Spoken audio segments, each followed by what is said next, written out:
ready to start? Sure. Okay, ladies and gentlemen, the Velvet Lounge presents Jacob Lifetarian. Just let me know when you want to hit the iPod. Oh, sure. It'll be at the end of the performance. Okay. Alright. Hello, everyone, and this is my second time here at the Velvet Lounge, I guess. And my name is Jacob the Lifetarian, and I don't know if you guys called me a couple weeks ago, but I performed something called Lifetarianism. Now, I'm sure most of you are wondering what that is. So let me briefly give another introduction, and for those of you that are already familiar with my work, I apologize for the redundancy. Okay, so Lifetarianism is not veganism, not vegetarianism. Okay, and it sure as heck isn't carnivores. Lifetarians don't eat meat, and we sure as hell don't eat plants. Okay, because vegans have half the story right. They're murdering plants all over the world, but they think that's okay because they're not killing animals. So Lifetarians, we're a little more sophisticated than that. We progressed a little more since the caveman times. Okay, so tonight I'll be going through a little private investigating I did over the weekend, and I scoured throughout the history books and found a bunch of vegans and vegetarians throughout history that are not the best of people, okay? So, this performance is called Vegans Declassified. I'm sure you all learned in school about Joseph McCarthy and the Red Scare. Well, that's nothing compared to this, okay? The blacklisting that went on there is nothing compared to this list I hold in my hand. That was the Red Scare, this is the Green Scare. Now let's start off with probably the mother of all vegans and vegetarians, Hitler. Hitler was a vegetarian, so he's probably the best poster boy we have for all of them. And I think we all know what he did. Auschwitz, concentration camps, genocide. The thing history forgot to tell us was after Hitler was committing genocide with humans, vegans are committing genocide with plants all over the world. Okay, and that's still going on to date. So history is protecting vegans. I'm not quite sure why, but I'll have to look into that. Let's look at another vegan or vegetarian, Rob Zombie. Now, is he a role model you want for your kids? Give me a beer. I don't think so. Like after I stop filming. Who else do we got? The musician Meatloaf. Meatloaf was a vegetarian. Now, that's irony if you ask me. A vegetarian ate meatloaf. That's like a Catholic priest named Charles Darwin. Let's see. Those guys are low on the scale. Here's someone a little more damning. Michael Jackson. He was a vegetarian. Now, a lot of you guys probably enjoyed him in the 70s when he was thrusting hips on MTV, but later on in his life, I think we found out his life choices weren't so good. Do you know why he was called the king of pop? Well, maybe in the 70s when he was singing music, but later on in his life, he was the king of popping cherries of 8-year-old girls. And that right there kind of exemplifies veganism in a nutshell. Well, because they like to take innocence, like an innocent little defenseless plant, and they like to make an organic little salad out of it. And that's kind of what Michael Jackson was doing with those little bones. Okay. Killing innocence. Another vegan, Pamela Anderson. Now, if that's not also hypocrisy, she may not eat meat, but I think most guys in here saw on the internet that she liked taking it. She had about 6 inches of meat in her mouth, and I could attest to that. There's video footage of it. Last on the list, for now, is Adam Lanza. Now, if you have short-term memory from all that meat eating, he was the Sandy Hook shooter. Now, that was a horrible tragedy, and it makes quite a lot of sense when I found out that he was a vegan, because what was going on in his body, there's a lot of peer-reviewed studies to back this up, is because he was a vegan, he thought he was doing the right thing. But when he was murdering plants and eating them, deep inside of him, there was a conflict going on. He knew he was murdering something, but he thought he was doing good. I don't know what's going on. I think the NSA is trying to cut me short here. Alright. Now, those are all celebrities, big-name people that I'm sure a lot of you probably don't even care about. So, something that hit a little closer to home for me, which is kind of hard for me to say on stage. This is the first time I'm doing this, but vegans murdered my grandmother. And let me just tell a quick little story about how that happened. My grandmother was getting up there in age. And she ended up in a coma.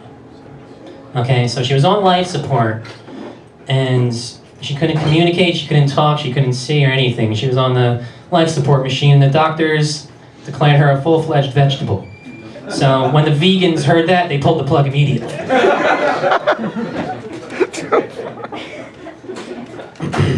And that also reminds me, Bill Gates, that little billionaire guy you guys probably like.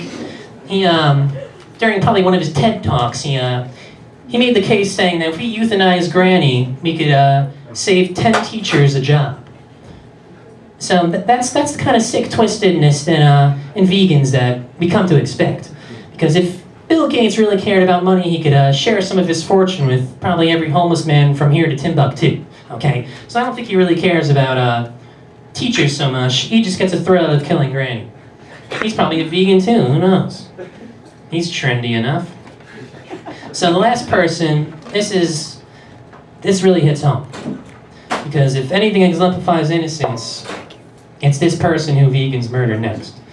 And a lot of you probably never heard this before, but let me go right ahead and say it. Because it's pretty bold. Vegans murdered Helen Keller. Now, some of you, I'm sure most of you know who Helen Keller is. She was blind, deaf, and dumb. So, how did vegans murder Helen Keller? Why do we never hear this in history books? Well, let's break it down.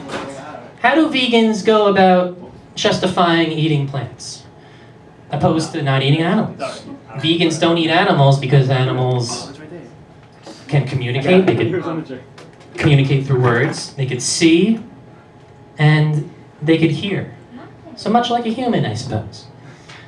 So they don't eat plants because plants can't see, plants can't communicate, and plants can't hear. Now, let's take Exhibit A, Helen Keller. She was blind, she couldn't see. She was deaf, she couldn't hear. And therefore, she couldn't talk. So that's 3 strikes, she's out, according to the vegans. Okay, you see what I'm saying here?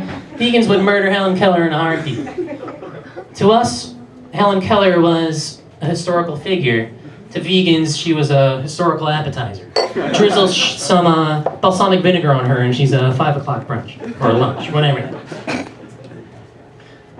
So, Helen Keller. I'm sure some of you might even call me out that she said a few words in her life, but even some people see Jesus Christ in a piece of toast. Okay. She was blind, deaf, and dumb, just like plants. Vegans would murder her. So, Michael, let's, I just want to conclude, after a very gloomy set that I just did, I'd like to conclude on a memoir for Helen Keller. I'd like to dedicate a little song to her. Well, easy there, Michael. I'm dedicating this song to Helen Keller. I'm sure some of you saw those commercials on TV that, with those little sad puppy dogs with Sarah McLachlan serenading them with her acoustic guitar. Well, I think puppies are only half the problem here. We got plants being murdered all over the world, and Sarah McLachlan sure as heck isn't sticking up for them. So, that's what I'm here for tonight. Michael, cue the song. This is for you, Alan.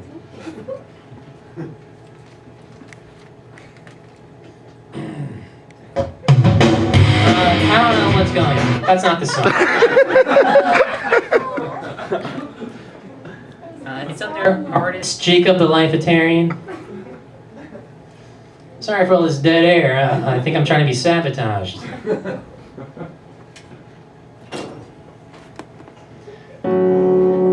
Start from the beginning, please. I will remember you, Helen Keller. Oh, will you remember me? Don't let vegans let you die. Will vegans breathe when there's no more trees?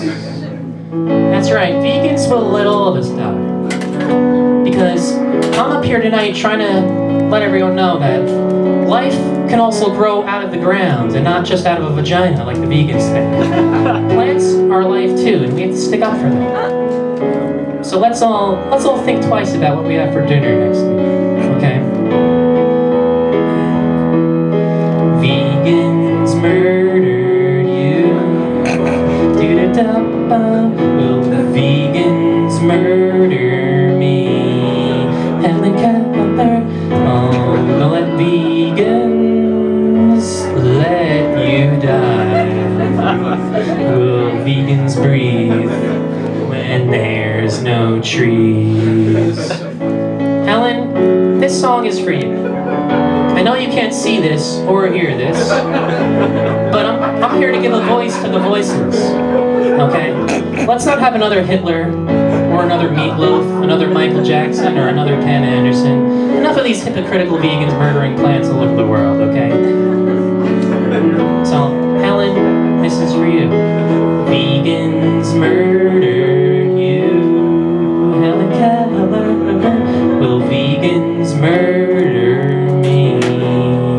Do-da-da-da. All the vegans let you die. Will vegans breathe when there's no trees? So everyone, let's all join hands with everyone next to you, and let's all join in and sing the final chorus together. I think we can all learn a thing or two if we all join in. So let's all be not just a race of humans, but a race of plants, a race of animals, and not be like Hitler or everyone else. Vegans murdered you. Come on, everyone. Do-da-da-da-da. Will vegans murder me? Do-da-da-da-da. All the vegans let you die. Vegans won't breathe when there's no trees. Come on, everyone. Vegans murdered you. What do you all have, a guilty conscience? Will vegans murder me? Helen Keller.